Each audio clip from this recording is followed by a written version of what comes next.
Welcome to the Punk Rock Horror Podcast, episode number 5. We actually got to announcing the episode and the show a lot quicker that time. Yeah, we didn't just bullshit with a thumb up our ass about it. The reason I wanted to do that was because I had a friend who's I showed him an early episode. Mm-hmm. You know him, but I won't say his name because he's weird about stuff like that. And he's like, so you're like every other podcast who just kind of shoots the shit before you introduce the episode. I was like, fuck, now we got to be individual. Yeah, well, fuck us, right? We're just trying to do a podcast. Thanks, man. We were trying to be unique, but whatever. Yeah, no. We already know how hard our competition's going to be. Yeah. Not that we hate our competition. We don't. I will find you. Cody hates you. I just said I will find you. I didn't say I hated them. Maybe I want to give him a hug. You don't know. I feel like I should have had something to say back to that. I feel like we keep trying to do something you love, something you hate, rushed. So I think we're just going to do that Friday from now on. Yeah, that sounds like a good plan. Just because we're going to do our stories on our Monday episodes, and then something you love, something you hate on our Friday episodes. Just because we don't want to rush them, and we don't want to rush your guys' stories that you send to us because we want to give them the time. Yeah, that we just feel like it'd be a little inconsiderate. We're like, oh, you just sent us this deep story that you wanted to share with us, and we're just gonna read it in a minute and a half, and then go, ha ha ha, good story, and move on. Yeah, I mean, I just totally lost my entire train of thought on that. Yeah, totally. It's just one of those days, right? What are we doing? Who are you? How did you get in my apartment? What is going on? I was going to say, unless none of our listeners actually want to hear that anymore, then we'll stop doing it. I mean, even though it's our podcast, we can do whatever we want. We still want listeners. We kind of care about what you guys want to hear, so if you want us to cut that shit out, we will. No, we won't. They're probably like, well, I mean, it's not helping because you're still fucking talking. Yeah, you're still talking about it. But yeah, so that's going to be our whole spiel. And by the time that you're listening to this, listeners, we're going to try and I think come out with a Valentine's episode, but not that is something in support of Valentine's, but we're talking about actually doing holiday themed stuff. So maybe My Bloody Valentine or something, talking about that movie, talking about, I don't know. It's something we'll discuss. Basically what I'm saying is that as a married man, I even hate Valentine's Day because it's the most bullshit holiday ever. And it really is. That doesn't mean I don't love my wife. I do love my wife, but I don't need one specific day to show her that love. Yes, you do. It's Valentine's Day. It's ruled by Harbark. Her birthday. Your anniversary. That's all about her. So, because Erin gets her birthday and Christmas and Easter. Erin's birthday is the same month as mine. I was here first. Doesn't matter. My kid can recognize. Get in line. No. It's child first, then you. But yeah, at the time of this recording, Congress just had all that drama with net neutrality. Oh, and God. If you were following us when I made a post back then in December, I already made a stance on it where we both stand, me and Cody, and I'll just say it one more time, just in case for anybody who hasn't followed us, or our new followers, I mean. Basically, we support net neutrality. We are definitely nervous by what's going on with Congress and our government and how they're handling this. We don't like it at all. If I sound much more kind of scrambly. Yeah, the FCC can suck it. Seriously, man. They're just being a bunch of cunts. They really are. They're just we need to get rid of net neutrality so we can control more of the content and stuff. No, you don't. You just want more money in your fucking pocket. Jesus Christ, man. Yeah. Fucking everything else is subsidized and stuff like that, where we have to pay out the wazoo for everything. And then the internet, it's a dirty place. But that's the one place where people can well, it's not even just that. It's if they look at it, I think they only look at it as it's where people just look at porn and sell drugs, black web, whatever. And dark web. Dark web, whatever. Web. You're racist. I said black web, not African American web. Relax. No, but it's basically, if you don't know what net neutrality is and why it's important, is unless you live under a rock and have completely all connections to technology in the outside world cut off. So you're Amish. Which basically, you wouldn't be listening to this podcast if you did have connections outside world. Then it does not affect you. We use the internet for everything. I know the job I currently do uses it in order to put time in that employees work every week. And if our higher ups have to pay to just use that site, and we have to pay to actually access and use that site, then that's going to come out of straight of our payroll. Yeah. And it's not a job I plan to do the rest of my life, but there's still people who will be affected by it. And that's just kind of a small example.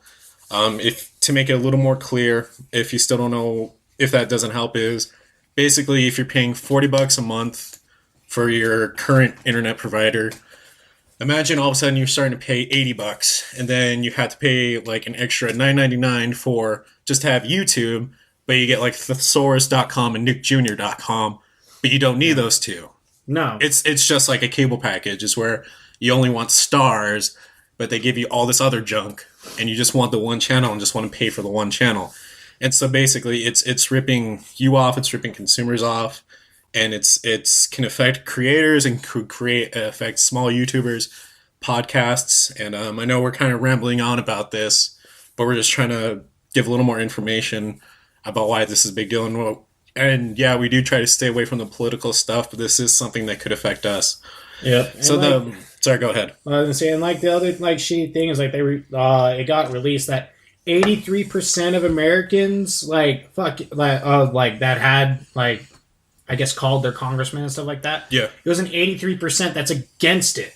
Like, they I think it was more than 83. I think it was like 85. Oh, it could be probably 85. I don't know. The last one I saw was 83, but like, that's holy shit. They're all saying like, don't fucking do this, and like they're so like, oh well, maybe. It's like, go fuck yourself, man. Like, you know how that's gonna affect you. And the spokesperson for who's against net neutrality has the most punchable face ever. I know. And I'm not just saying that because he's against net neutrality. Like, he has a legitimate, like, you just want to fucking punch it. Yeah, it's just like, that isn't a threat. So I don't want any cops or anyone knocking on my door and be like, are you threatening to punch this guy? I don't know how to pronounce his name, and I'm not going to try to. Nah, fuck it. But yeah, no, it's just like, it's just ridiculous. I'll just call him cunt. That cunt. He wants to like... Cunt waffle. Cunt waffle. That sounds disgusting. Which, by the way, if you're a lady and you're offended by me using that word, maybe someone's used it on you and you've earned it. But if not, and no one's ever called you that, I'm sorry. I'm not trying to offend you. I call everyone and everything I hate cunt. Yep. That's just how it is. It's my second favorite word in the English language. Like we said last time, is if you're getting offended, you're choosing to listen to this podcast. So I'm taking that as you're choosing to listen to us to get offended. So you're welcome. But I know we got to get to the point of this so we can move on with the episode. Mm-hmm. Basically, the reason we brought this up, and we're just joking around to try to release some steam off, is that we don't know if net neutrality is repealed. We don't know how it's going to affect us or the podcast at the time of this recording. Hopefully, by the time you guys are listening to this, everything's fine, and we're all just over-exaggerating over something small. Yeah, and then you could, email us saying, you guys are a bunch of bitches. Which is fine. I'd rather be whatever. I join the club of hateful exes that are in my past. Yeah. So, both of ours. But in all seriousness, we don't know how it's going to affect us. We don't know what's going to happen if it does get repealed. All we do know is that we're going to continue with this podcast. We're going to keep pushing forward. We might have to restructure the show in a different way. We've been talking about... I'm sorry, I'm burping from coffee. Oh, goddamn. Yeah, we'll always find a way to like make it easy for you guys to access our podcast. Like, we're not going to go some roundabout way where it's like, well, no, you have to pay $30 to listen to one little thing. We want to get you guys our content as easy as possible, especially if net neutrality is repealed. And that might just be through our website. Yeah. Because we're going to definitely keep putting episodes up on our website and try to, bear with us, be patient with us. Hopefully, again, by the time you're listening to this, we figured it out and everything's fine. And again, hopefully we just, over exaggerated and freaked out for no reason. Yep, that's the hope. But just know that we're not giving up on this. We're pushing forward, and we hope by how many listeners are listening to us, are following us, that you guys are bearing with us, and we thank you for your support and hopefully your love. Hopefully. We hope you guys love us. We love anyone who's willing to listen to us and actually, give us the time of day. Yeah. So, thank you. And we'll figure this out and push together as strong and as best we can. Yep. All right. So, to move on, do you want to introduce the episode or what this episode's about, or do you want me to do it? I want to do it. Okay. Relax. You don't tell me to relax. So this week's episode, we're going to be talking about horror video games. And just because I love horror video games. Like, I played We both do. Yeah. No, you don't. Don't lie. Yeah, no, it's a certain one. It's certain ones I love to play. Like The Suffering, I can totally get into and play, but I cannot do Outlast to save my life. Dude, oh my god! Like, I haven't finished Outlast. I haven't even gotten that far in Outlast, and I just shit myself every fucking time. I'm just like, it's a great game. Absolutely terrifying. Like, Jesus Christ, when the big dude who's on the cover, I don't even remember what they call him in the game. Oh, I know you're talking about. Yeah, this when he just fucking grabs you, Jesus Christ. Yeah. I got so pissed off. It's the Whistler. The Whistler DLC is what did it for me. The Whistler expansion. Oh yeah, where he tries to cut off your dick. Yeah, he's like, how to make you my perfect wife. And you're like, I was like, what the fuck? This is fucked. Oh my god. But yeah, as Cody said, we're talking about horror video games in general. Like when we started this podcast, we say we like talking about anything horror. So this is where we're going to try to get a little more diverse in the genre in general. So if you're not a big video game player, this might be a little boring to you, but we're going to try to make it as entertaining to Mr., Mrs. / Auntie. We're just a bunch of nerds. Nerds! We're just a bunch of nerds. That's all we are. We're so immature. Because I like to play video games, get away from the world. I mean, we could be meth addicts. Except World of Warcraft. Fuck that game. I don't care if you play that game. Fuck that game. Jesus. I used to hate Assassin's Creed. Origins looks fun. No. After 3, I just kind of lost interest. Okay, this is a little off topic from a horror video game, but so I enjoyed 4, but I didn't want it to be an Assassin's Creed game. Like, it would have been. I feel like. Yeah, everyone's like, oh my god, 4 was the best game since 2, blah, blah, blah. It's like, no, it's not even an Assassin's Creed game. Like, Jesus Christ, you're a fucking pirate. Be a pirate game. Like, it would have been totally different if you were, like, an assassin that actually, was actually trained in the order, and then you had to, train as a pirate also because of the times and the time period is based in. No, you're just some dude who, fucking kills a fucking, spoiler alert, assassin that was, trying to become a Templar, and then you're like, I like his hoodie. Ha-ha! And then that's the game. So if you want to argue Cody about that, hit him up on Instagram, Facebook. I don't care. You can bring up valid points. I'll still say it's not an Assassin's Creed game. But yeah, we should really... Anyway, we keep losing back track. to the good. So yeah, we're going to talk about horror video games, why we love them, why basically just why we love them, and we're going to talk about the struggle of horror video games becoming live action movies. Yeah. We're going to try to touch on that a bit. So, yeah, let's just get into it. So when I was a kid, I don't know if I already mentioned this on the podcast, but I was a huge scaredy cat. Huge. Like, I'm gonna go home, okay? Yeah. No, but I was scared of like anything horror, and yet I had a huge fascination with it. Yet I hated watching it at the same time. So when I first saw my brother's copy of Resident Evil 2, I was immediately sucked into it, even though I hated the controls. I don't care if anyone says the revolutionary; they were fucking confusing for me to figure out when I was a kid. So that was when I really got into, and then the biggest ones for me were House of the Dead and the Legacy of Kain series. So, and I know Legacy of Kain isn't super like scary in your face, but but it's still horror. Yeah, it's because even if you want to say it's gothic, whatever, vampires, guts, gore, mythos, stuff like that, all of that hits every horror check mark in my opinion. Well, honestly, gothic is also horror based. Like, when you really think about it. Well, yeah, and same with and the Soul Reaver series. Those were my games that I grew up with and that I really enjoyed.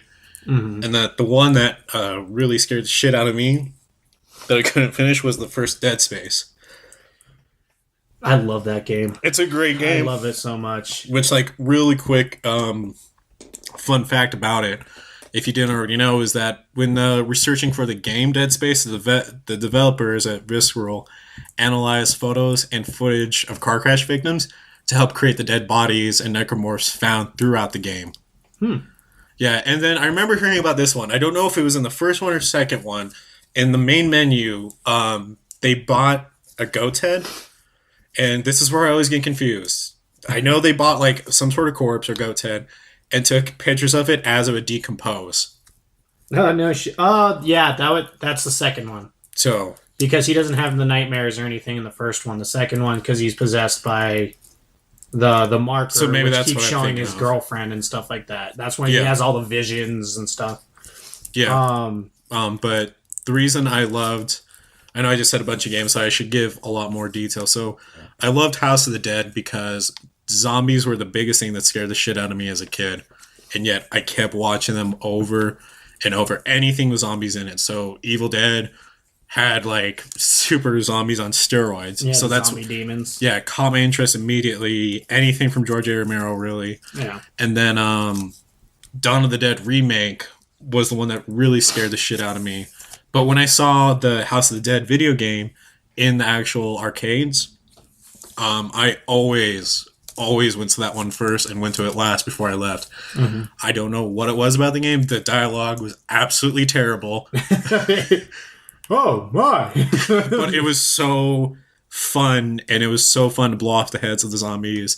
And I know, like, that's usually what people say, like, "Oh, that's why I love zombies." But for me, I think it's like where I grew up. Everyone either loved vampires or werewolves, but no one loved zombies. And I think that's why I love zombies, because it was just there was a vulnerability to it. Because it's like if you saw your bigger brother that you looked up to, and he was dead and decomposing in front of you, like, it's like horror and heartbreak in the same emotion. And I think that's why I loved it. I loved it so much, that's why I got two zombies actually on my arms. Ooh. I know, I'm so rad. Yeah. So rad. I mean, when I was a kid, like, honestly, I didn't play a whole lot of horror games when I was a kid. I watched though. So, like, first horror game that I got into was Resident Evil, and I always watched my cousins play like Resident Evil 2, and then my childhood best friend watched him play like Resident Evil 3 and stuff like that. I never wanted to play them. I guess I was just too into I was more into like platformers and stuff actually playing, but I loved watching them play it. So like whenever I would go over to when my cousins would come over and bring over their PlayStation, or I'd go over to my friend's house, like, I'd always ask if they could play the Resident Evil games, just because I liked watching the stories and stuff like that. And then, honestly, the first Resident Evil game I ever actually played was Resident Evil 4. Like, yeah, I didn't that was mine too. That was one I played all the way, and I beat the shit out of that game. And that one was so well done, and I think it gets a lot of credit, but it's like the pinnacle of that series. The worst one is 6. 6 is fun, but it's not like 4. Resident Evil, no. And by like the first I guess the first actual horror game that I ever actually played, was the Doom on the 64, Doom 64. Yeah. Just because, like... I never got to play that. My parents, like, anytime there was something like that that I wanted to play, my parents were, like, the only parents that knew how to read an ESRB rating. Yeah, well, like, so, like, the way my parents did, my mom refused to let me play any game that was, like, M for mature, no matter what. And then, like... But my dad, he did the same thing with, like, movies, because, like, he would play the game first, like, he'd play the first, like, he'd play, like, an hour of it, and then he'd let me play it. So, like, I think the reason why he let me play Doom was because he let me play Duke Nukem all the time on my original computer. Yeah. And so, like, because Duke Nukem's technically a Doom clone, because, like, that's what they used to call any first-person shooter game back in the day. In case you didn't know. Yeah. He let me play Doom, and, like, oh my god, he hated it. He hated it so much afterwards, because, like, I played it for, like, 3 hours straight, and he came in, and I was just kind of crying, and he was like, what's wrong? I was like, it's so scary, because, like, I think it was, like, the third level or some shit, and all you can hear is just, like, fucking moaning from the zombies and stuff like that in the game. And so he was like, then stop playing. I was like, I can't. I have to kill the demon. It's my job to save the world. You don't understand, Dad. Yeah, and so... can you imagine playing the, like, most recent Doom back then? Oh, dude, it'd be mind-blowing, though, because it's not even probably have, like, scary. a seizure. Yeah, I'd have a seizure just like... Oh, the blood! Like, everywhere, all over my face. Especially when you're using, like, the pulse rifle, because it just shoots a bunch of blue balls and stuff. But yeah, like... My life has meaning now. Mm-hmm. Which, real quick, fun fact about Resident Evil 2 is the live-action scenes. George A. Romero actually directed them. Yeah, but they were so bad. You know what? I give him a pass because it's Romero. It's just like... when Chris is yelling for the helicopter in the first one, the very first scene and everything for the very first game, he's like, no, don't leave us. Funny enough, I actually didn't write this down, but I do remember this. Funny enough, is that dialogue was the best out of retakes. Like 2 retakes they took. Yeah, I know. So you can only imagine what the first one is. No! Line! Or when they first find the, like, hand after the dude gets killed by the dogs. And, like, that one dude looks like he's just, like, he literally just shit himself. He's just like,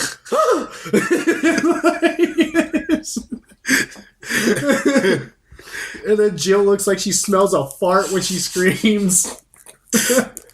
All I gotta know is, like, out of all those actors, the dude who plays Wesker is the best thing in the world, because it's like a mix between, like, The Miz and fucking Malibu's Most Wanted. He's just like, yeah, so... Which, by the way, if you don't know who The Miz is, he's a wrestler on WWE.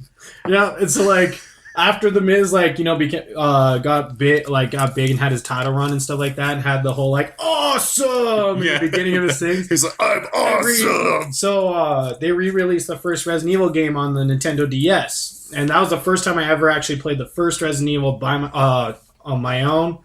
And actually, I beat the shit out of the game. I got all the alternate endings and stuff like that. But, like, every time it does that beginning cutscene and does the introductions, and I see Wesker fucking, like, pull back his hair and cross his arms, whatever, all I can think is, awesome!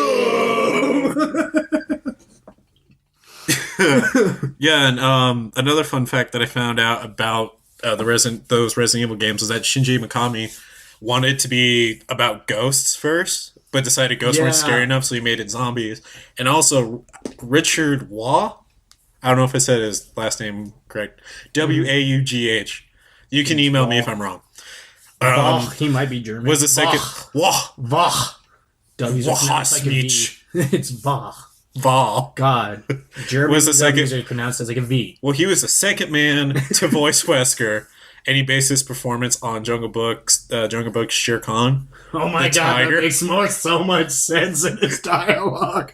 So now all I picture is Shere Khan with, like, combed back blonde hair with glasses, just doing kung fu. Just as, like, So there's this part where, like, you know, you finally find out Wesker's like the traitor and stuff like that. Spoiler alert! If you didn't know already, he's just like holding the gun at like I when I was Chris, he holds a gun at Chris and he's just like, Wesker, you're a traitor. And he's like, hey, you're really surprised. So now I'm just picturing like a cocky ass tiger, like, you're really surprised. Come on. Yeah. So I think the reason why we love these games so much is not just obviously how much fun it is and ridiculous some of the games are, but definitely the creep factors. Because it's when you're watching a movie, you can turn it off, you know, stuff that we talked about before, and that you're just kind of like at the movie's mercy of where it's going to go. Mm-hmm. But when you play these games, decisions you make affect you. Yeah. So like, case in point is in, like, I would say Dead Space. The way they developed that game, that from what I can remember hearing about and reading, is that none of the necromorphs will come out of the same place. They kind of like, if you die, they will come out somewhere different. I think that's in 2. I don't know if that's 1, but the thing I'm trying to get to is that in the first one, they definitely made importance on the audio and making sure, because back what we talked about in episode 1, where you're like, the reason you jump in haunted houses is because of certain high pitched screams. Yeah, but they did the audio in such an ambient way that it makes you uneasy. Yeah, because so with the first one, it's not so much that the necromorphs will pop out of different places when you die. It's more they focused more on just kind of the audio and like, so then I think that's just the second one. Yeah, and you know, I don't even think that happens in the second one. Maybe a couple of scenes, not maybe a couple of parts, but not a whole lot. Like, it is in the second one. It's if you die somewhere and you come back, that doesn't guarantee that necromorph's going to come out that same spot. Okay. I remember reading about it. If I'm wrong, then people will email us, but whatever. Because I think that was more of just a concept they wanted, but EA fucking wouldn't really let them get away with it. Like, they didn't want them to do it because, like, you can tell in the second one, even though it's like still super scary, they was starting to take the Resident Evil effect of where it was starting to get more action oriented. Well, and it's Visceral, right? Yeah, Visceral. Like, they released a huge thing, especially after they released Dead Space 3, that, like, EA did not, again, fuck you, EA, they did not want them to make it a horror game. Because Dead Space 3, they wanted to go back to like how it was in Dead Space 1. They wanted it to be super scary and like, fuck, man, it was supposed to be like, they toned down the fear because there was so much reports of people not getting through the game because it was too scary, i.e. Wah. Yeah, but I loved it. Oh my god. I loved it too. I beat the shit out of 2. Not so much 1, just because of that fucking asteroid scene. Oh my god, that game! Like, I almost didn't finish the first Dead Space because you hop in this giant turret, totally breaks like the entire ambiance and everything of Dead Space. Like, honestly, I thought it was going to be a part where like you jump in this turret and you have to shoot these asteroids that are coming towards the space station. Yeah, I remember seeing something about that. So, like, because of the entire like aura of the game and stuff like that, it makes you think like you have to focus on shooting these asteroids. And also, like, jumping off of it and shooting necromorphs that are going to come at you. It's like, it had been so great. But instead, like, I spent literally an hour and a half just on that one mission because, like, the wonky controls and the bullshit aiming. Yeah. But, like, oh, my God. But, yeah, so, like, with Dead Space 3, they want... You could tell they were trying to go for more of, like, the movie The Thing. Yeah. Because it's set on an ice planet with snow where the necromorphs can come out of anywhere and anything of like that's covered in snow and stuff like that. And like it just ruined it because they not only did EA make it more action oriented, they also like boosted the lighting incredibly in that game. So the only way to like and that's what was great about the first one is that they focused on what makes horror movies terrifying, which is, when they're going for scare factor, which is lighting, sound, atmosphere. And they did a great job of that because even though it's a video game and you can dismiss it as like, oh, this isn't real. Yeah. It's so good with its sound that you can't help but believe it's real. Yeah. Because it tricks you. You might not think about it, but it definitely tricks your mind into thinking that this is something that can actually hurt you, that can kill you. Obviously, it can't, and maybe for some people they never got that effect, but for most, that is definitely true. I actually picked it up recently to finally beat the game, and I play it with Lauren when she's around, because when she gets scared, it's so much funnier. So it just makes me laugh. It makes me less stressed out through the entire game because she's like, fuck, what the fuck is that?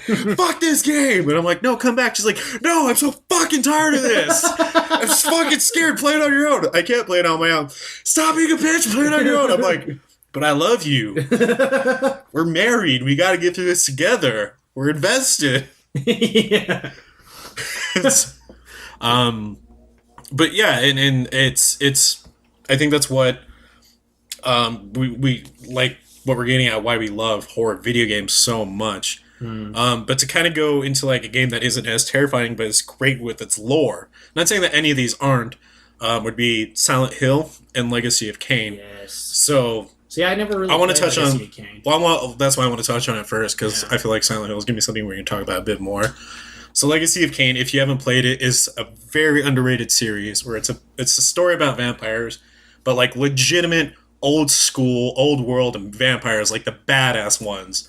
I'm not gonna say the whole Victorian era. Yeah, Victorian Gothic era of vampires. Like and it even has like some of Lovecraft inspiration in it, which is beautiful. And it's about two of them, Kain and Raziel. Yeah, who was like, I think King's right-hand man, but he ripped off the bones of Kain's wings and threw him into a pit of abyss. Yeah, it's because Kain, or Azrael?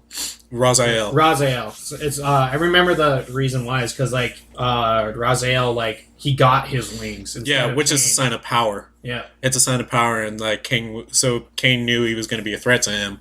But it's such a massive genre and storyline that there's two like Legacy of Kain games that just focus on him, two Soul Reaver games that just focus on Raziel, and one game that brings both of them together. So it's a 5-game series, and it's like old school. Like, you have to figure out the puzzles yourself. There's no help at all.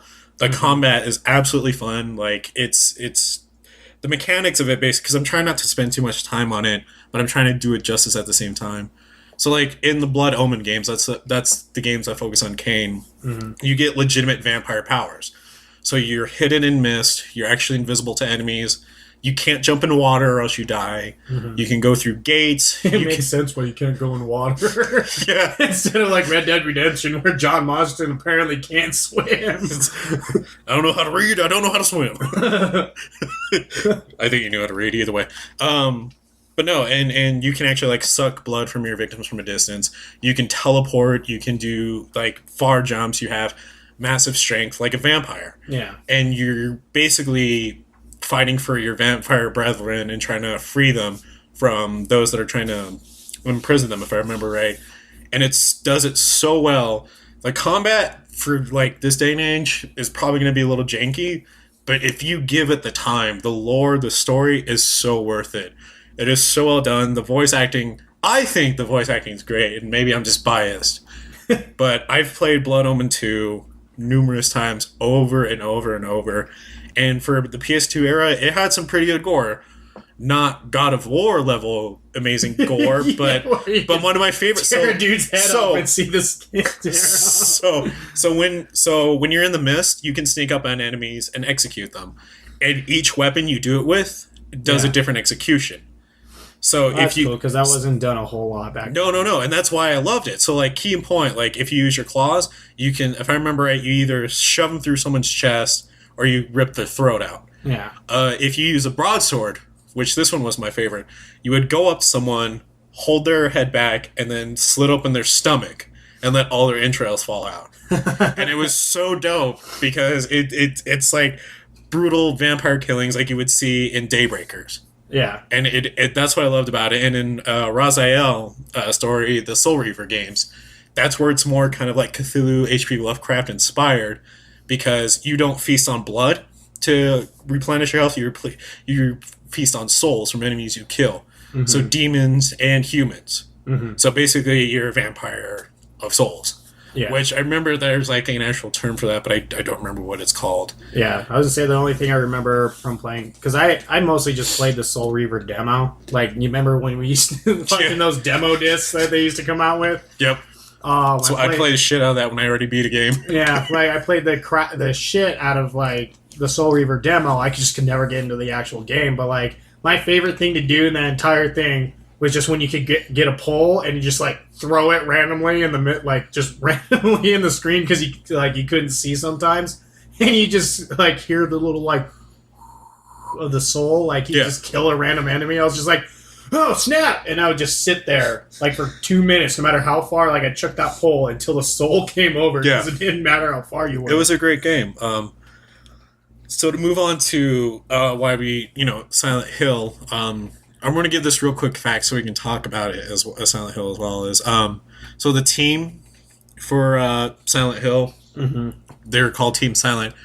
In a shortened version, they were a bunch of outcasts who underperformed in the company Konami that were threatened by higher ups to make a good game that would be palpable to Westerners, but it need to have like a Hollywood style atmosphere with it. So instead of doing that, they ignored the company and made a psychological horror called Silent Hill. And it obviously paid off for them.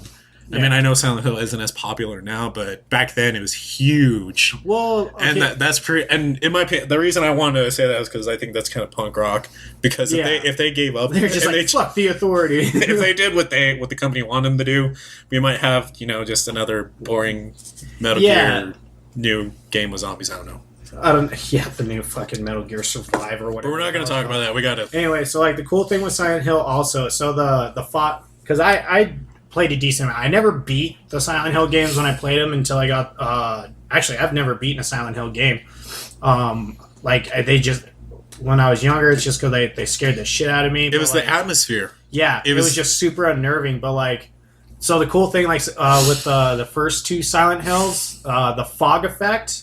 Yeah, that wasn't supposed to happen. Nope, that was I thought that was to really, load sections of the game. Yeah, it was really cool and then like because it like worked so well for the game and the atmosphere, they kept it because it's iconic. Yeah, because it's all about not knowing what you're going to run into, and that's what made those games terrifying. And I think that's what people loved about it, was seeing the monsters. Oh yeah, no, it was just the monsters, and then like also another cool thing about it is that.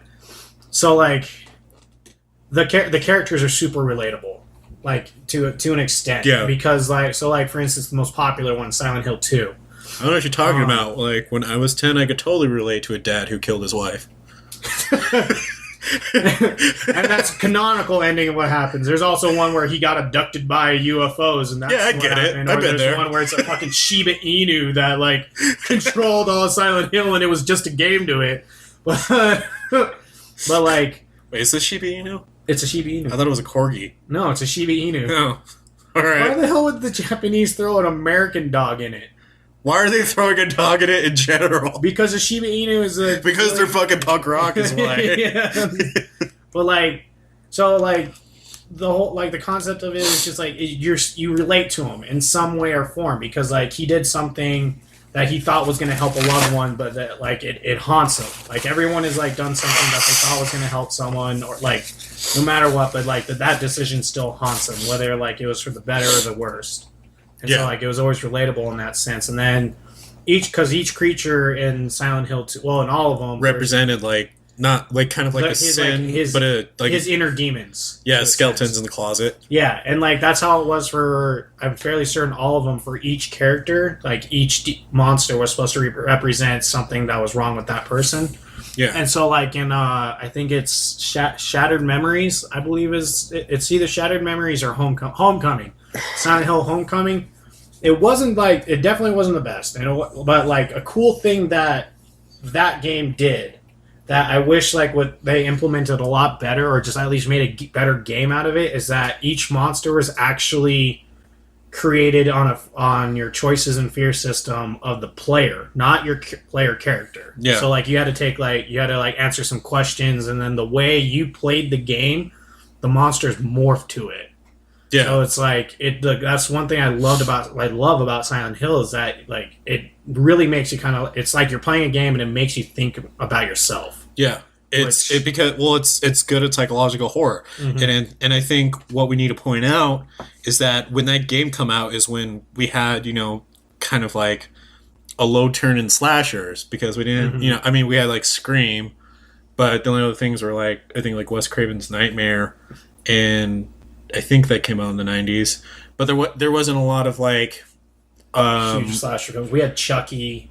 No, that something like that. But the point I'm getting at is that you didn't see a lot of horror like this. No, and if you did, it never got a lot of attention as much as this game did. And because this game was like the Dead Space of the 90s. It was absolutely terrifying. It it's like you said, it was on a psychological aspect. It made you think. It made you think about yourself. And what's more scary than the stuff you don't want to see when you stare at the mirror at night? Yep. And that's why I think we both love it, and we want to see it come back. Is because it's such revolutionary, just like Resident Evil. It's such a revolutionary series in the horror genre in general that I feel like even filmmakers can learn from it and learn, especially psychological like horror films can learn from it. Not saying that none have, but it could be more. Yeah, and for back then, it was definitely refreshing to have this type of horror. Yeah, because like the whole game was a slow burn. Because Scream was out, everybody was getting stabbed. Everyone, teenagers were dying, which is all fun, fun to watch, whatever. If you have sex, you die. But when you see this massive dude who's like way more jacked than anyone will ever be or hope to be, who has a huge pyramid on his head and a giant fucking butcher knife. That's like raping mannequins with no face. And you see that's absolutely terrifying. Or when you see, And he can't die. Like, that's the other thing. No. He can't die. No, you can't die. And then when you see, contorted bodies that are bound by barbed wire and, just stuff you would see out of a nightmare, it's amazing. I don't know if amazing is the right word, but it's like, it definitely shakes you. And it's something that you would see out of your own nightmares.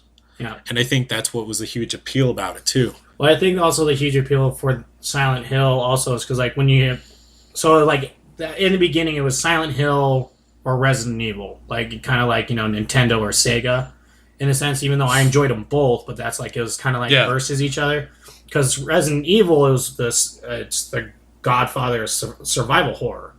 Like, it was more, instead of more like the psychological aspect of like, what am I seeing, what's going on, it was more of like, oh shit, am I going to sacrifice my herbs for ammo? Or do I need to get rid of like my ammo so I can heal myself? Like, what's going to happen? In that sense, while Silent Hill is like, oh shit, what the hell am I going to see? Like, what's... Well, and they put so much tension and care to it, and I think like this is a good part to jump off onto like the movies. Like, and not just like the Silent Hill movie in general, I just mean like when they make video game adaptations, but we're going to try to stick with the horror, genre still, I think the problem is that you can't stick a game that you can spend, 4, 5, 7 hours in, and put that under an hour and a half. Yeah. Because it's this hard line of do we change this hard line to walk of, do we change the lore, to make it something unique and new so people don't know what's coming, or is changing it going to upset people? And if we do change it, what can we throw in it to still appease fans? Where it's the Resident Evil genre, like, movies are a hot subject about this, because you either love them and accept them for what they are, or you hate them and you're never going to accept them. I like the Resident Evil movies, just because they're fun action to watch. I accepted that they're never going to follow the chronological order of the games, and that's fine with me, because it's nice to see a side character go through these events. Yeah. Even if it's a what-if story. See, that's what okay, so honestly, I blame the Resident Evil movies for the failure of 4 and 5. Oh, no, so I have a huge admiration for Mila Jovovich. Not 4 and 5, 6. I feel I blame the movies of why 6 was so... 5 and 6 were so action-oriented. You didn't like T-Rex Simmons? Fuck T-Rex Simmons. That's actually why I love that game. I was like, So he's a mutated T-Rex now. You know what? Fuck it.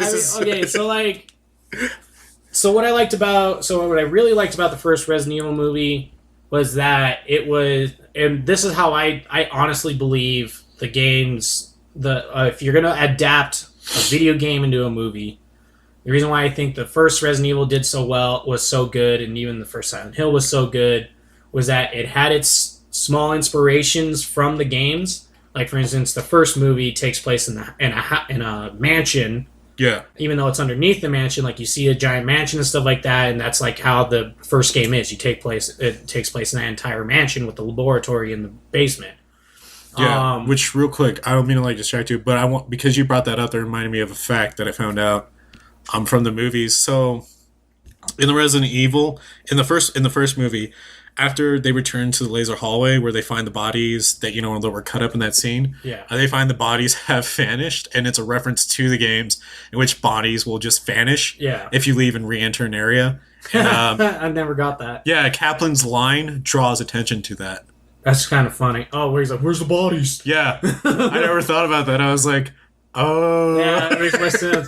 But going back to what I was saying is that, like, they based the movies in the universe, not really necessarily off the games or anything. It was like just in the universe, and that's what I thought was really cool. That's how I think if you're going to adapt a video game to a movie, you got to try your best to stay away from like the main characters of the game, because people already know those characters' stories.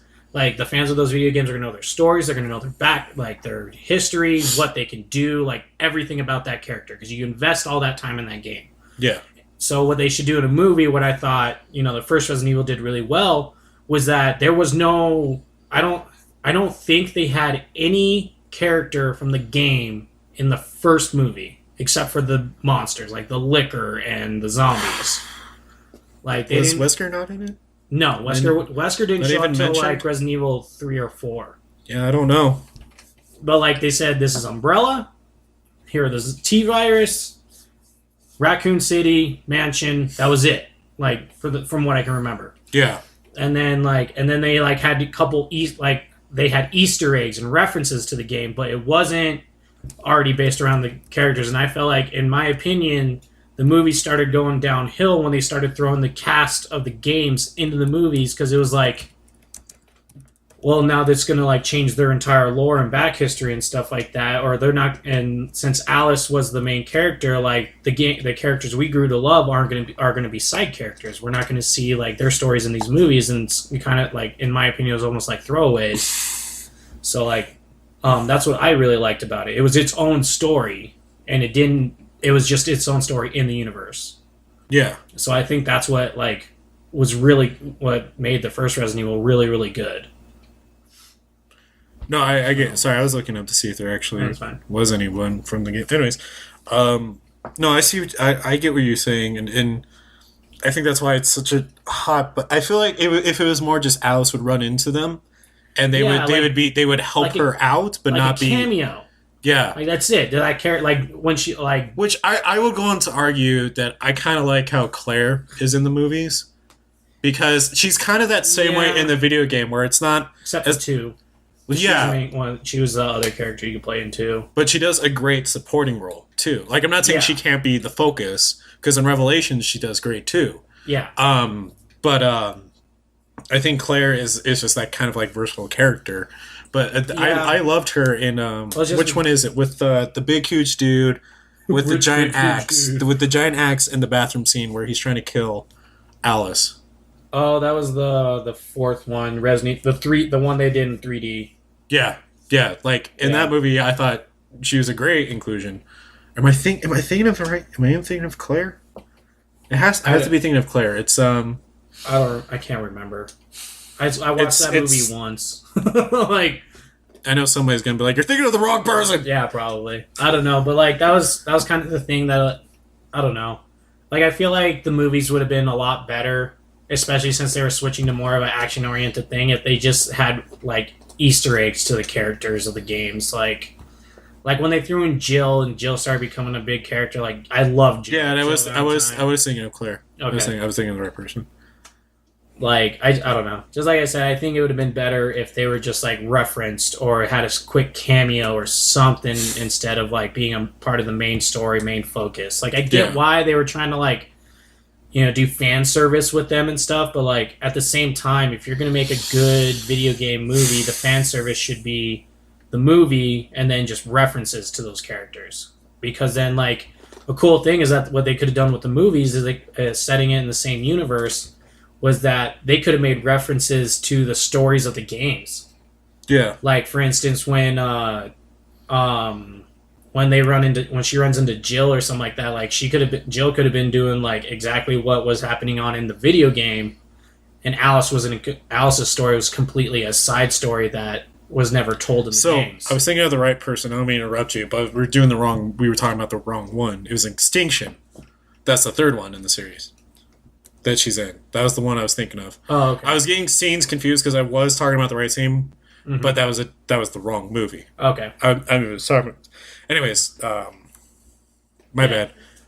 But like, because like in Silent Hill, like they did a really good job at like setting it in the universe and telling its own story. The first one, the second one's garbage. It's garbage.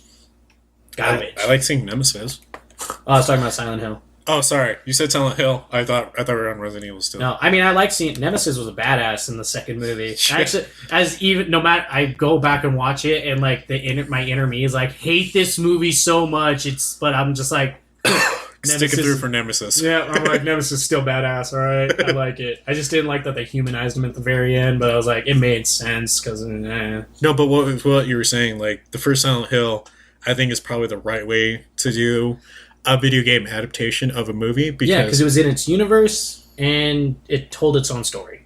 Yeah, it stuck with the lore and it changed it enough to tell an entertaining story. Yeah, where it's when you, I think it's like when you try to go off the rails and you try to make everything make sense by adding everything into a piece, all the fans all at once, is when it starts to get really jumbled and it's not fun to watch anymore. Because it gets confusing at that point. Yeah, and like honestly, the best example is the MCU. Like they take these comic book stories. Like, how they've come from the Howard the Duck days. Yeah, right. But like they take these stories that everyone who loves that character knows these stories, knows them by heart and stuff like. I mean, like, at least I do. But with I just farted on this episode. You didn't have to announce it. All right. I probably do, because if this mic is as good as they think it is, it probably picked up on it. Well, now we have a recording of Matt's fart. I mean, we're not the first podcast to do that. Yeah, but it's like what I was saying is that they did so well at using these characters and making their own story. I know that kind of contradicts what I said with the video game movies by using the actual characters from the video games, but in essence, like, they did it. They tweaked everything enough in the MCU to make it enjoyable and fun to watch. While in video game movies, like the difference with comic books and video games is that video games, you're playing the story. You're actually interacting in it and stuff like that instead of just watching it. Yeah, or you get more it. invested. Yeah, and so that's like why because you made things happen. Mm-hmm. That's why I believe like if you're going to do a video game movie, you have to base it. I think the best way is base it in the universe, but with its own story. So we're not saying like you can't stick with the lore of the game, like you have to do it just like that in order to piece people. It's fine to have creativity, and that's a big thing that a lot of directors have, is that they want to create it and just have that creative space, or else they're not going to enjoy the movie and you're going to be able to tell that in the final product. Like that's fine, but it's don't throw things in that don't need to be in there. Don't throw unnecessary plot lines, or stick with what makes the lore good and go from there. Adapt to it. Don't change any key things. And that's if you want to appease fans. I mean, if you don't want to, then fucking do you like fucking like the word. As much as I love it, I still hate it. Like the Mortal Kombat movie. Oh my god! The entire time I was watching that movie, I was like, uppercut. Why won't I uppercut? Oh, I'm watching the movie. That's right. Well, no, I wouldn't even go on to say that would be. I love those movies too, but my anger is how they just fucking cheaped out Sub-Zero. I know. And then Scorpion. They fucked Scorpion up so bad in the second movie. And they are the mascots of that entire franchise. Right? Like, they're like, well, we need to tell the story of Liu Kang. Fuck Liu Kang, alright? Jesus Christ. Everyone plays Mortal Kombat so they could either be Sub-Zero or Scorpion. Like, that's basically it. Like, Liu Kang is rad. I get it. We got to tell the Earthrealm story. But that Scorpion story and Sub-Zero, like, plotline, those two have the most, in my opinion, have the most interesting stories, most interesting tension between two characters in the entire series. And it was all, and it's in like and if you go, okay, this is where like it pisses me off so much because everyone's like, well, Sub-Zero killed Scorpion's family. No, he didn't. If you know the goddamn lore, Quan Chi did it.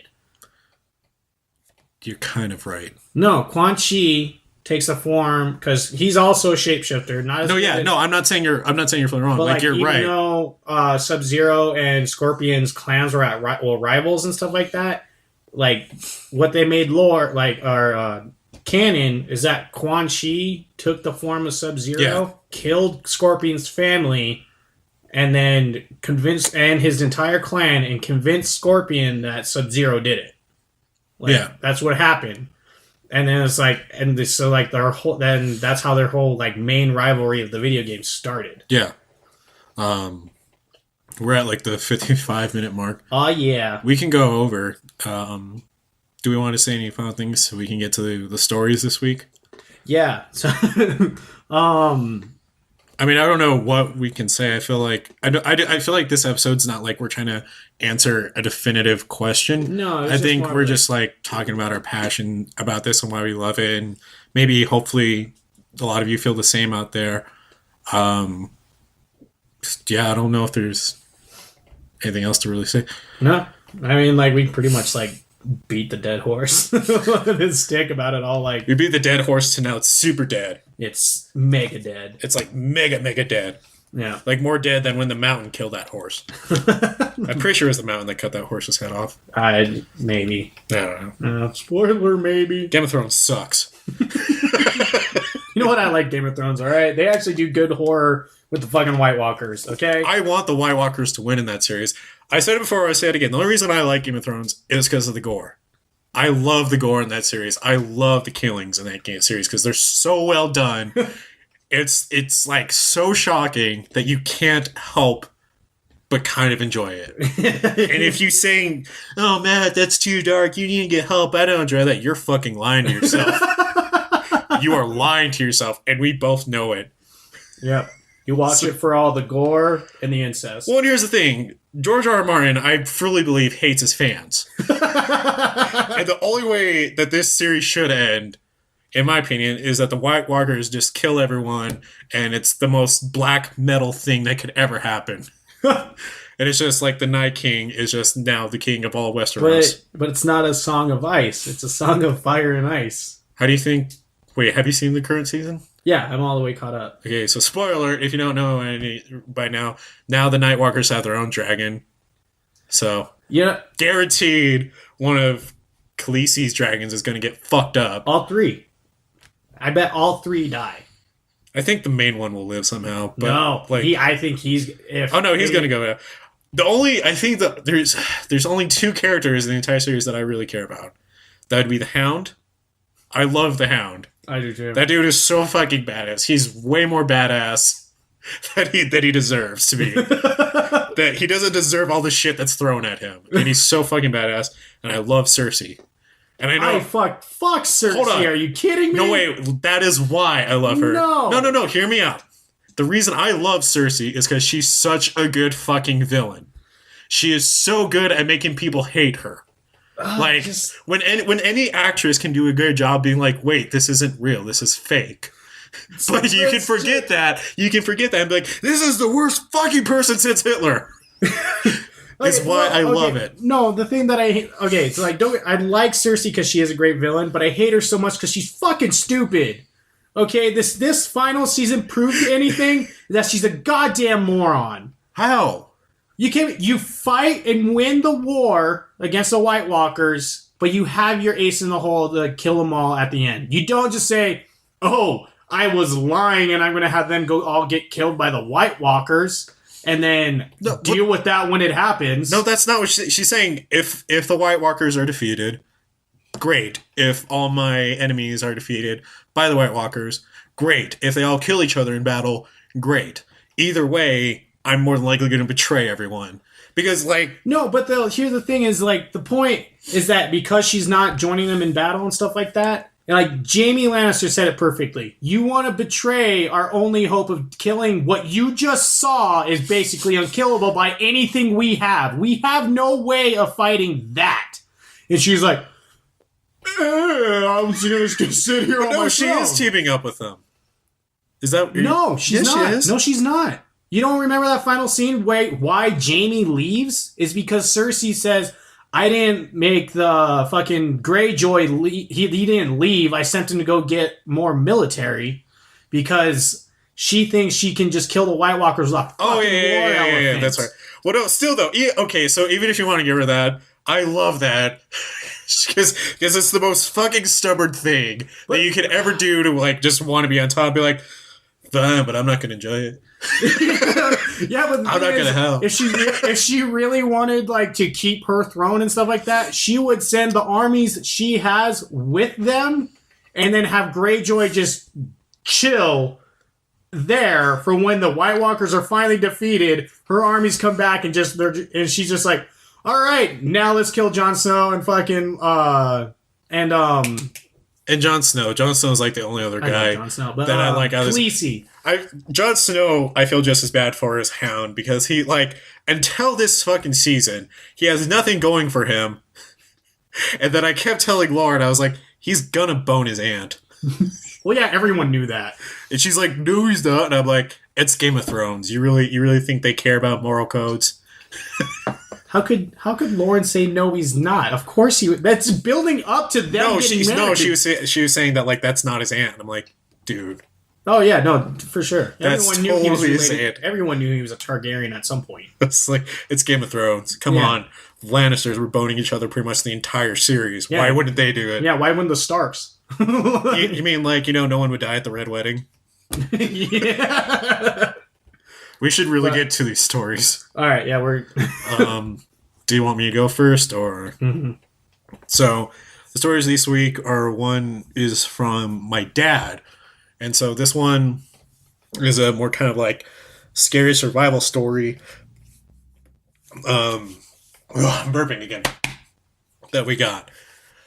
My dad, he is super kind of like old school, and likes to. You'll see what I mean. the way he writes. So he titles it "Flying Through the Sky," and this is him. This is my fucking dad. Stop making a fucking.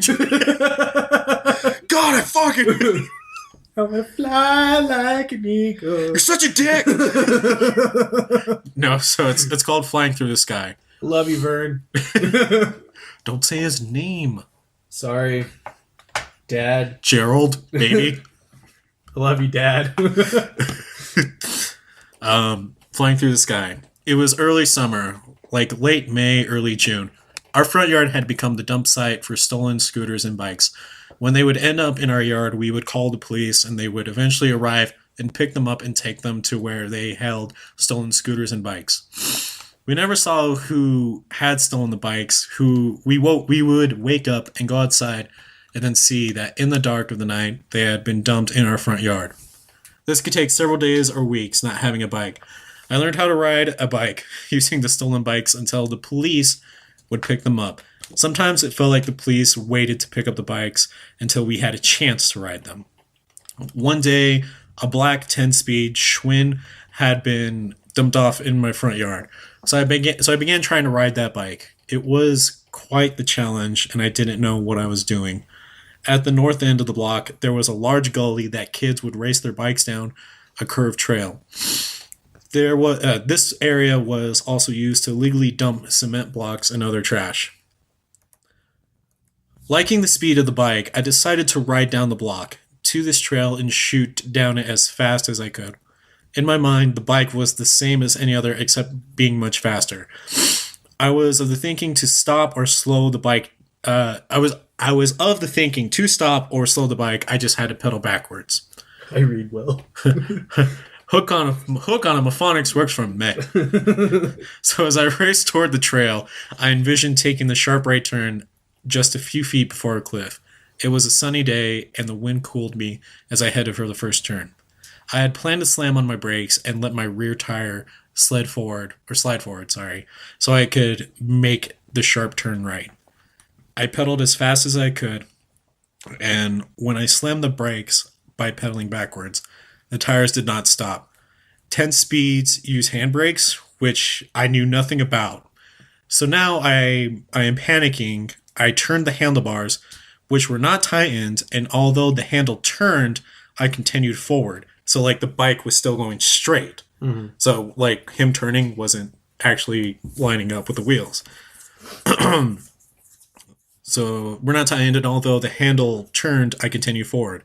And off the edge of the cliff, I went. I soon left the bike and was falling. For a brief moment, it was as if I was flying through the sky like Superman.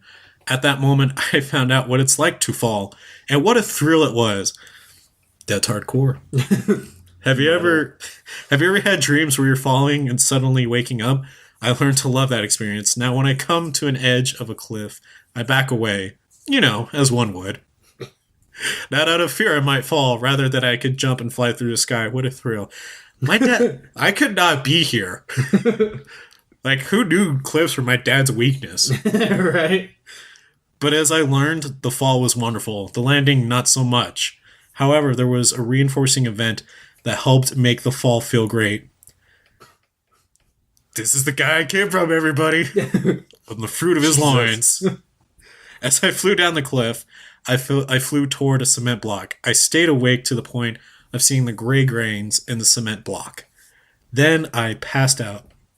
I never felt busting my head open on the rock. My next memory was being taken out of a strange house on an ambulance gurney. I was informed later that someone saw me walking back up the hill, gushing blood from my head. Like a zombie. Stop! I don't have a memory of that. After I was released from Denver General Hospital, I spent the rest of the summer sitting on the porch swing, retelling the adventure to my friend while my head was bandaged and I healed. Like the scooters and bikes used to mysteriously end up in front of my yard, then mysteriously stopped. More than likely, my grandma, called the cops. Like, you need to keep those bikes off that lawn. My son almost died!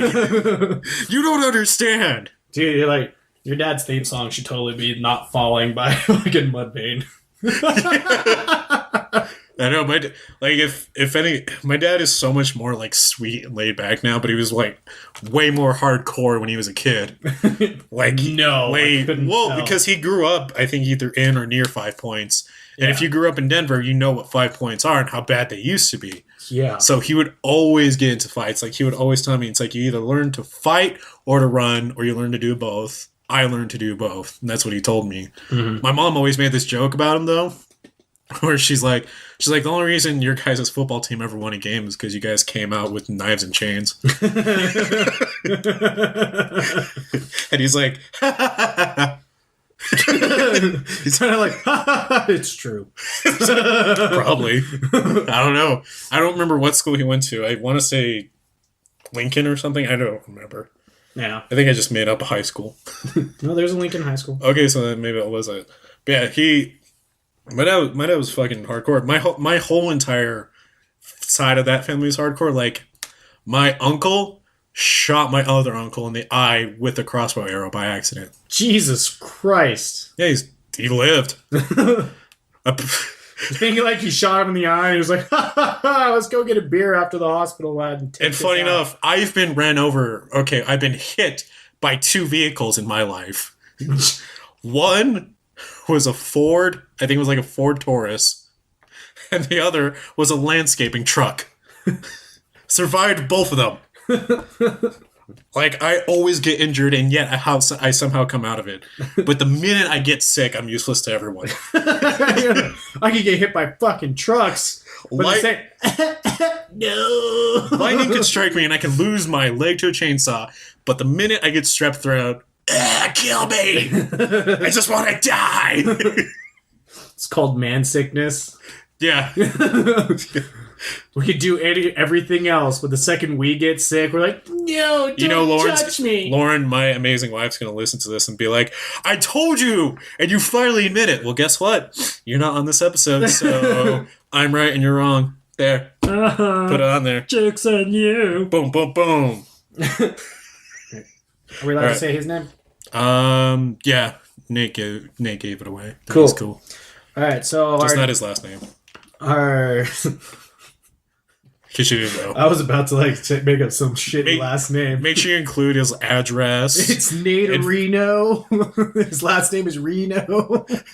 It's Nate. Spider-Man's a terrible superhero. The reason I said that is because he's a huge Spider-Man fan.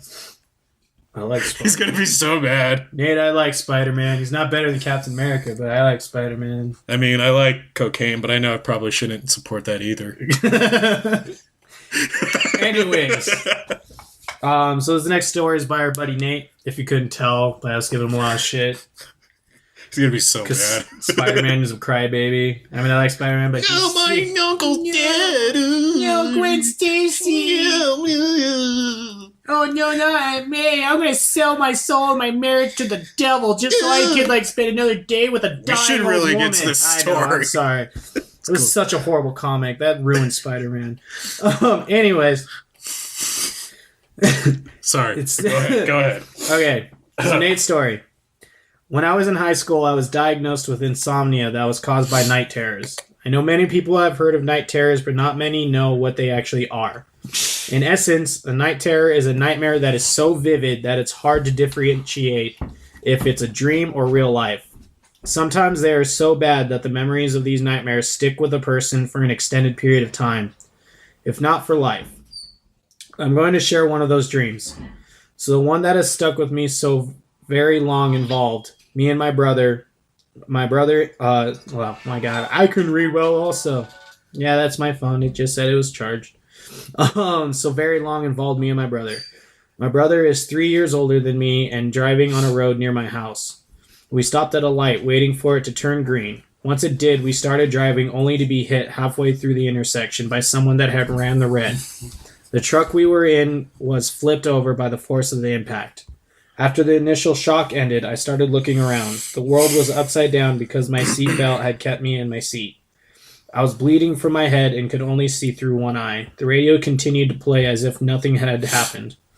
When I finally looked over at my brother in the driver's seat, he was unconscious. A piece of jagged metal from the door was digging into his side. When he wouldn't wake up, I started screaming. As I sat there, suspended upside down, trying to wake my brother, I heard a noise. I turned my head to look out my own window, only to see headlights headed directly towards me, going way too fast to stop. The sound of squealing tires and the smell of burning rubber were all that filled my mind as the headlights drew closer. When the second car finally... It rebooted, too, so you're going to hear doo-doo, doo-doo, doo-doo. When the second car finally hit us, the jolt of the impact was all that I felt before I woke up, panting, sweating, and usually crying. Night terrors are crazy, and haunted the majority of my sophomore year of high school. Seeing your brother suspended upside down, possibly dead, and not being able to do anything about it is an image that doesn't leave you. Especially not when you might be about to die yourself from the second impact. Not something I ever want to relive. You read that a little fast. I think we need to do it again, but 10 times slower and just waste everyone's time. And without the, my phone making noises. No, but that's super similar to, I hate when I say stuff like that. That's super similar. Super similar. Your story was good, but this one's really similar to a better one. Super similar. No, I feel like I sound like a fucking moron when I say stuff with basic white girl stuff. Yeah, super similar. And I told him that I don't suck dick, but I tried it anyways. And now I'm missing my first front teeth. I don't think that was a dick. Now realizing that was a baseball bat. And it was swinging at me. I just puckered up. No, he's never going to send us a story again. No, he's not. He's going to you know what? I love you guys, but fuck you guys. You guys are dicks. No, that story is similar to yours about the REM. Yeah. about the REM sleep, and I have my own like night terrors, and I don't paralysis. to make it about me. But. Yeah, we're gonna take Nate's horrible story and take it about me. Not horrible isn't a bad story, but like horrible experience. But no, I'm trying to relate to it because I get what he's saying because night terrors, they're so vivid that there's instances where you actually feel the pain that you're feeling in those nightmares, and I've had that happen to me. Yeah, and it's such an unnerving feeling that I kind of just sit there when I wake up, and like it takes me like a good second to realize that I'm in reality again, and it's absolutely terrifying. And I've had them so much that I kind of look forward to them in a weird way, because like I've just gotten so used to having them my entire life that it's like how do I explain it? It's not like I want terrible things to happen or want to see terrible things to happen, but it's like I'm so used to seeing nightmares that it gives me this weird thrill, kind of like just watching horror movies. Yeah. Except it's first person, and absolutely more terrifying. The one, if I could, I don't want to share a story because I don't want to take away from Nate's. So maybe I'll just like save a night terror for some other day. Yeah. But like just imagining his. Like, I could only, think what that would feel like, just seeing that, especially if it's not even just a brother, just any family member. Yeah. Like, that's absolutely insane. And, even going back to my dad's story real quick, like, that's something I feel like would happen in a night terror, but it actually happened to him in real life. Yeah. And he could have gone into a coma. I could not even be here. And it's just kind of like surreal, thinking that so much could have gone wrong to where I wouldn't be here and wouldn't be doing this. And for Nate to it's kind of relieving in a sense to hear that Nate has these, because Nate, he's a Marine, honorably discharged, served his country, amazing guy, consider him part of our family, and he's a big, huge, tough dude. He's done MMA stuff, and he definitely gives out the persona like he's impenetrable. And to hear that he shares the same kind of like mental, terrifying thing that happens to him on a regular, that I can experience as well as long as you, it's comforting. It's like we're not the only ones, kind of thing. Yeah. So, both great stories. Mm-hmm. Thank you guys for sharing them with us. So I think we can start wrapping up the show now. Yeah. Sorry. Oh, before we do it, sorry. This is important. Just keep interrupting me. Want to send a shout out and a sorry to our artist Megan. I told her we would give her more shout outs. We just had the jitters and excitement of doing this podcast that I think we keep forgetting to do it. But sorry, Megan. Yeah, she. If you didn't already know, she's made the cover art for our podcast. That's the logo, the skull, the PHP. The whole thing you see is her, and that was just that's just a draft. That's not even the final yet. And I feel like that's a good sign of how amazing of an artist she is, and she's absolutely phenomenal. I've seen some of her artwork that she hasn't released. I'm not going to say what any of it is. Yeah, Matt sent me some pictures of them, and they're fantastic. It wasn't awesome. Of any project she was working on for other people. No, I know, just like some doodles. No, I just want to make that clear. They're fantastic. Like, she's a really good artist. So we want to throw her a shout out. She's amazing. Seriously, check her out. She's on Facebook. By the time you're hearing this episode, we should have the links up in this episode for you to go see her stuff, give her some support. She's a fantastic artist who does amazing work, and she deserves a lot of attention and a lot of support. So thank you, Megan. Yeah, thank you. And so next episode, we're actually going to be talking about two video game movies. If you couldn't tell how much we like Silent Hill, we're going to be talking about Silent Hill. Oh, and I thought we were doing Leisure Suit Larry. Fuck Leisure Suit Larry, dude. Oh my god. Get out. Podcast over. But yeah, we're going to be talking about Doom and Silent Hill. Yeah. Doom, in my opinion, is kind of an underrated one. We're going to talk about why. Yeah. We're going to talk about why. If you don't agree, then Go fuck yourself. Okay, I enjoyed that movie. Or maybe we'll change your mind. I don't know. But yes, check out our Facebook. Hopefully, if net neutrality is still around, it's still there, and you can check us out on Facebook and Instagram. On our Twitter at official PHP, and Instagram is punkrockhorrorpodcast. And same thing. Hashtag PHP podcast. Thank you to my little cousin who found that and then said, no one's using this. I was like, yeah, we're using it. Fuck it, boy. And then same name for on Facebook. Check out our website, punkrockhorrorpodcast.com. Rate, review, subscribe, send some love. If you want us to read your stories, anything that sounds like comes out of a horror movie, even stuff you find in a wall. Yeah, you could say like, I saw Jesus in a wall. If you have an entertaining Crazy X story that you're comfortable with us sharing, send it. Yeah, we want to read it. We want to hear about crazy stuff that would sound like it happens in a horror movie. And I hope we're giving good ideas of what we'll read. Yep. Good examples. So yeah, send it to punkrockhorrorpodcast@gmail.com. Or even if you just want to send us some hate and love, you can do that too, I guess. Yeah. Yeah. Hopefully love. So, do we want to give anybody advice for the week? When in doubt, pull out. You've said that before. I know. I stick to it. Do something new. Oh my.